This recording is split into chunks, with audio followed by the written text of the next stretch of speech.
მარხვა პირველ რიგში სულიერი მდგომარეობაა.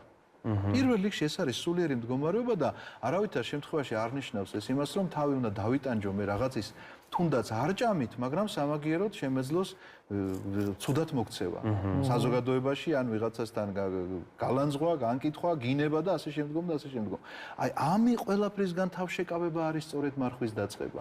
ლოცვა ის არის, როდესაც მე ტექსტს კი არ ვკითხულობ. როდესაც მე ვაცნობიერებ იქ რა წერია. ანუ აქ ლაპარაკი იმაზე კი არ უნდა იყოს, რომ მე 7 კანონი და 10 დაუჯდომელი და არა, ამ რაოდენობაზე არ უნდა იყოს ლაპარაკი. შეიძლება ერთი მამაოჩვენო თქვას ადამიანო და მეტი არ იყოს საჭირო.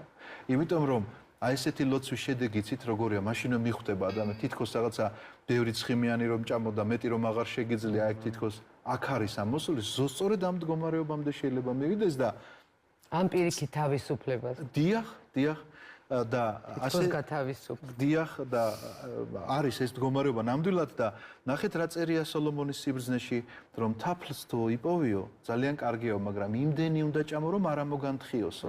რაც იმას ნიშნავს, რომ ზომიერება სადაც არ არის დაცული, იქ რაღაცა მეორე უკიდურესობაში ვარდება ადამიანი.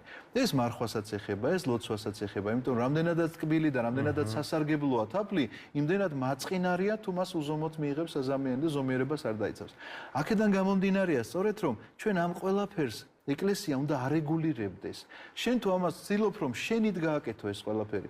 გამოდის რომ ღმერთია, განა იმას ამბობ რომ ეკლესია არ მჭირდება. ღმერთიც არ გჭირდება ესე აქამდე მიდის, ამ დასკვნამდე მიდის ადამიანი ქვეცნობიერად და როდესაც შენ ფიქრობ რომ ეს ყველაფერი როგორც კარგი სპორტსმენი ხა შეუძლებელია, თუ არ ყავს მას კარგი მწვრთნელი დადგეს კარგი სპორტსმენი შეუძლებელია და იმიტომ რომ თუ მან არ ურჩია როგორ იკვებოს, როგორ ივარჯიშოს, რამდენი საათი, როგორ ირბინოს, რამდენი ხანი დაისვენოს მე მინახავს ძალიან ბევრი სპორტსმენი, რომელმაც თვით დაზიანება მიიღო.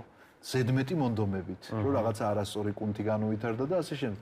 სწორედ ასეა სულიერი მდგომარეობაშიც, რომ შეიძლება არასწორ შედეგამდე მივიდეს ადამიანი, თუ კი ის თვითნებურად მარხულობს ან უზომოდ, ან ლოცულობს რაღაცა უზომოებაშია, ან ესე იგი ტაძარშია იმაზე მეტი დრო ვიდრე ევალება და ამ დროს სახლი მიუხედავი შეიძლება კონდეს და ასე შემდგომ და ასე შემდგომ. ამიტომაც ყველა ადამიანმა უნდა იცოდეს ეს, როგორც ისაია წინასწარმეტყველი წერს, რომ აი თავს მარხვის შესახებ ესეც სწავლებას ამბობს ძველი აღთქმის წინასწარმეტყველი, რომ თავსო იტანჯავთო და არ მჭირდებაო მეოთხენი ესეთი მარხვაო. და ჩამოთვლის მერე რა მჭირდებაო? გახსენითო უღლის აპეურები, ანუ მონობით ვინც გყავთ შეკრულიო, გაათავისუფლეთო ეუბნება. შიშველ ტიტველს ჩააცვითო, მშიერი დააპურეთო და უსახლკაროს თუ ნახაო, სახლში